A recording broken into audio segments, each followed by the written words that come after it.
శుక్లాంబరధరం విష్ణుం శశివర్ణం చతుర్భుజం ప్రసన్నవదనం ధ్యాయేత్ సర్వవిఘ్నోపశాంతయే. జితంతే పుండరీకాక్ష నమస్తే విశ్వభావన నమస్తేస్తు హృషికేశ మహాపురుష పూర్వజ. పుండరీకాక్షుడైన శ్రీ మహావిష్ణువుకు జయమగుగాక. ప్రపంచమును సృజించిన వానికి నమస్కారము. హృషికేశునికి నమస్కారము. సృష్టికి ముందే ఉన్నవానికి నమస్కారము. యదక్షరం బ్రహ్మయ ఈశ్వర పుమాన్ గుణో మిసృష్టి స్థితి కాల సంలయ ప్రధాన బుద్ధ్యాది జగత్ ప్రపంచైసు సనోస్తు విష్ణుర్మతిభూతి ముక్తిద. శాశ్వతుడైన వాడును నాశనం లేనివాడును బ్రహ్మ ఈశ్వర రూపములను పొందిన పరపురుషుడును నిత్యుడై సృష్టికి రక్షణకు విలయమునకు మూల కారణమైన వాడును ప్రకృతికి మూలమైన వాడును బుద్ధికి ఆధారమైన వాడును ఈ సర్వ ప్రపంచమునకు తానే అయిన వాడును ఒక పుండరీకాక్షుడైన శ్రీ మహావిష్ణువు మాకు బుద్ధిని సత్పదము అను ముక్తిని ప్రసాదించుగాక. ప్రమాణ్యం విష్ణుం విశ్వేశం బ్రహ్మాదీన్ ప్రణిపత్య గురుం ప్రణమ్య వక్ష్యామి పురాణం వేద సంహితం.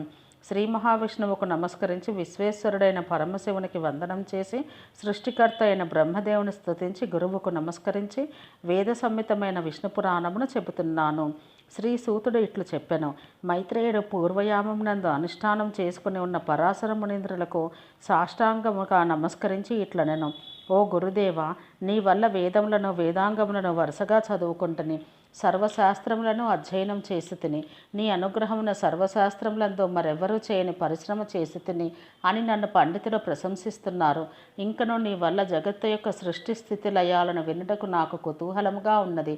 ఓ బ్రాహ్మణమూర్తి, ఈ జగత్తు దేనియందు నిండి ఉన్నదో, దేని వికారమో, దేని వలన పుట్టి పెరిగి లీనమగుచున్నదో, దీనికి మూలమైన పంచభూతముల యొక్క సంస్థానము ప్రమాణము, దేవాదుల వంశములు, మనవులు, మన్వంతర చతుర్యుగ కల్పనలు, కల్పాంతం యొక్క స్థితి, 4 యుగముల ధర్మములు, దేవర్షి రాజచరితము, వేదశాఖా విభాగము, బ్రాహ్మణాది వర్ణధర్మములు, బ్రహ్మచర్యాది ఆశ్రమ ధర్మములు వినగోరుచున్నాను.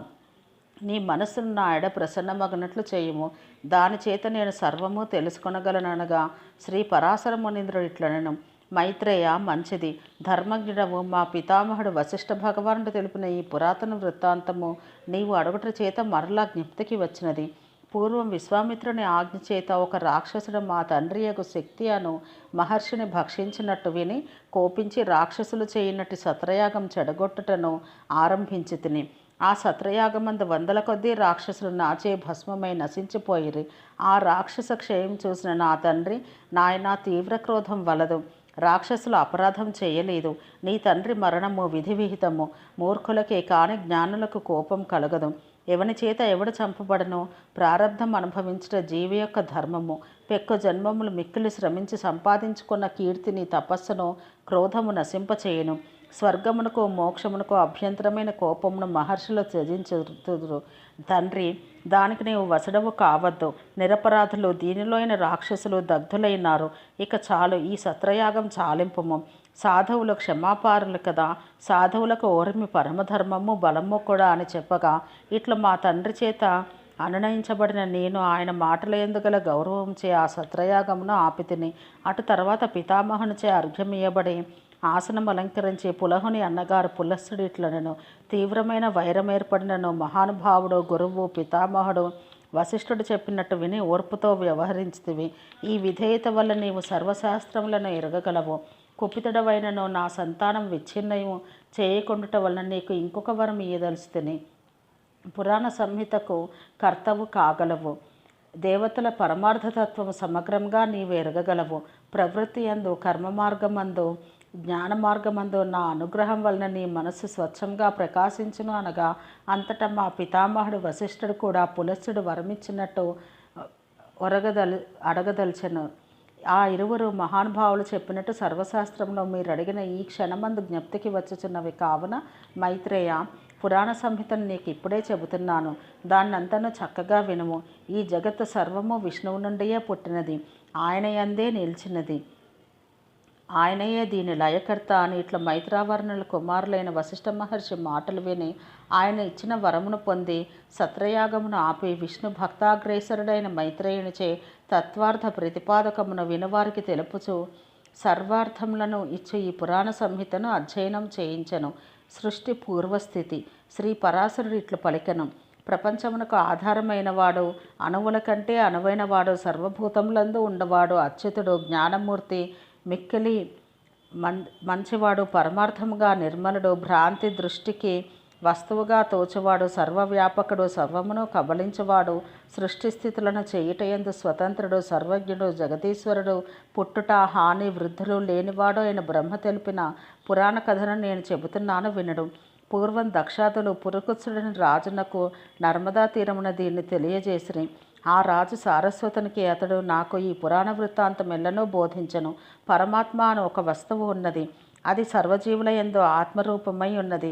అది నామరూప వర్గాది నిర్దేశం లేనిది, జన్మాది వికారములేమియూ లేనిది. అయినను అది ఒకటి ఉన్నదని చెప్పుటకు శక్యమైనట్టుది. అంతటా అంతయు అయి ఉన్నది. కావున విద్వాంసులు దాన్ని వాసుదేవుడని పేర్కొందురు. హేయోపాదేయాది విలక్షణమై నిత్యమై ఉన్న ఆ పరబ్రహ్మయే వ్యక్త రూపము, అవ్యక్త రూపము అయి పురుషుడు మొదలగు రూపములతో వ్యవహరించబడుతున్నను. అది ఆయా పురుషాదులకు పరమై ఉన్నది. సూర్యులు శుద్ధమైన ఆ విష్ణువు యొక్క పరమపదమును దర్శింతురు. ప్రధాన పురుషాదులు సృష్టిస్థితి కాలములందు అభివ్యక్తమై ఉన్నట్టు ఉండను. వ్యక్తము, అవ్యక్తము మొదలైన ఆయా పదార్థాలతో జరుగు ఆ వ్యవహారం పరబ్రహ్మకు ఒక బాలక్రీడ. అవ్యక్తము కారణము, ప్రధానము అను పేర్ల చేత ప్రకృతి చెప్పబడను. అది సూక్ష్మము, సదసదాత్మకము, ఉన్నదియు లేనిదియు అదే. అక్షరము మరి ఒక ఆధారము, లేనిది అమేయము, అజరము, ధ్రువము, శబ్దస్పర్శములు లేనిది, రూపాదులతో కూడనిది, త్రిగుణాత్మకము, జగత్కారణము, అనాది సృష్టి మూలము, అవ్యయము అయిన ఆ ఒక్క పదార్థం చేతనే ప్రళయకాలం నుండి ఈ విశ్వం వ్యాప్తమై ఉన్నది. వేదవాదులు, వేదవేత్తలు, బ్రహ్మనిష్ఠులు ఈ ప్రధాన ప్రతిపాదకమైన విషయంని వేదమని అధ్యయనం చేయుచుందురు.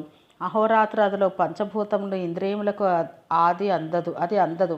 ప్రధాన వస్తువు అది ఒక్కటే. బ్రహ్మము అని అనబడినది ఒక్కటే ఉండెను. ఆ విష్ణు స్వరూపం నుండి పురుషుడు ప్రధానము రూపొందెను. దాని యొక్క నానా వికారములే నామరూపాత్మక ప్రపంచమంతయు జరిగిపోయిన ప్రళయకాలమున ప్రకృతి యందు లీనమై ఉండను. అదే ప్రాకృత సంచరము అని పేరు పొందను. కాలము భగవంతుడు, దానికి మొదలు తుదియు లేవు. అందుచేత ఈ సృష్టిస్థితి లయముల కట్టుబాట్లు అరికట్టుటకు వశం కాదు. సత్వాది గుణముల యొక్క ఆ సామాన్య అవస్థయందు పురుషుడు వేరే విడిపడి ఉన్న సమయమున విష్ణువు యొక్క కాలస్వరూపము పరివర్తనం చెందుతూనే ఉండను, జరుగుతూనే ఉండను. కానీ సర్వాంతరమైన పరమాత్మ వస్తువు హరితన ఇచ్ఛానుసారం వ్యయ స్వభావమైన ప్రధానమందు అవ్యయమైన పురుషతత్వములందు కూడా సృష్టికాలంలో ప్రవేశించును. ఆ వస్తువు యొక్క సన్నిధానం మాత్రమున ఆ ప్రధాన పురుషాత్మక తత్వమందు క్షోభ జనించును. ఆ సమయం నందు మనస్సు నిరుపకారమైనందున ఆ పురుషోత్తముడైన పరమాత్మయే క్షోభింపచేయవాడు, క్షోభింపబడువాడుగా కూడా తానై ఉండను. ఒక పరి వెలికి ఒక పరి లోనికి ముడుచుకొనుచు తానే మిగిలి ఉండను. కావుననే ఈ స్థితిలో ఉన్న ఆ ప్రధానము అనబడినది. సర్వేశ్వరుడు విష్ణువు ఇట్ల వికాస స్వరూపుడు, అనురూపము అయి బ్రహ్మాది త్రిమూర్తులై వ్యక్తస్థితిని పొందును. క్షేత్రజ్ఞునిచే అధిష్ఠితమైన ఆ గుణ సామాన్య అవస్థ నుండి సృష్టి సమయమందు గుణములు అభివ్యక్తి ఆవిర్భావమగును. తొలుత ఆవిర్భవించిన ఆ ప్రధాన తత్వం మహత్తత్వమును ఆవరించను. ఆ మహత్తత్వమే బుద్ధి. అది సాత్విక, రాజసిక, తామస భేదమున 3 రకములగును. అది త్రిగుణాత్మకం కావున భూతములకు, ఇంద్రియములకు అది కారణమగును. ఇట్లు ప్రధానముచే మహత్తుచే ప్రధానము పరస్పరము ఆవృతములై అంతటా భూతాది అయిన అహంకారతత్వం తొలుత శబ్ద తన్మాత్రను వ్యాకరించను. దాని నుండి శబ్ద తన్మాత్రకమైన ఆకాశమును సృజించెను. దాన్ని భూతాది ఆవరించెను. ఆకాశం వ్యాకృతమై స్పర్శను సృజించెను. అంత స్పర్శ గుణకమైన వాయువు బలశాలి అయ్యను. ఆ స్పర్శ తన్మాత్ర శబ్ద తన్మాత్రమైన ఆకాశమును ఆవరించెను. అటు తర్వాత వాయురూప తన్మాత్రను సృజించెను. వాయువు నుండి అగ్ని పుట్టినది. దానికి రూపము, గుణము. స్పర్శ తన్మాత్రమైన వాయువును ఆవరించినది.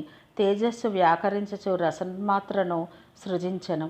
ఓం సహనాభవతు సహనో భునత్తు సహ వీర్యం కరవావహై తేజస్వినావధీతమస్తు మా విద్విషావహై. ఓం శాంతి శాంతి శాంతి.